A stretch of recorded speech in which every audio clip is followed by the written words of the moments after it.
சின்ன முயலும் பெரிய யானையும்.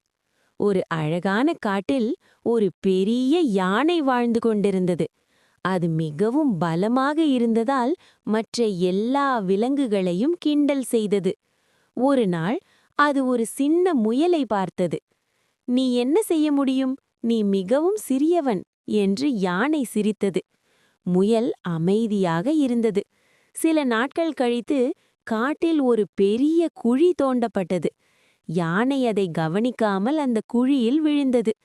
யானை வெளியே வர முடியாமல் அழுதது. அப்போது அந்த சின்ன முயல் வந்தது.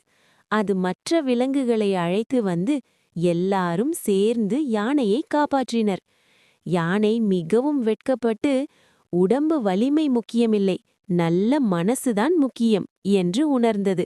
அதன் பிறகு யானை எல்லோருடனும் நல்ல நண்பனாக இருந்தது. நீதி: சிறியவர்களை இகழக்கூடாது. எல்லோருக்கும் தனித்திறன் உள்ளது.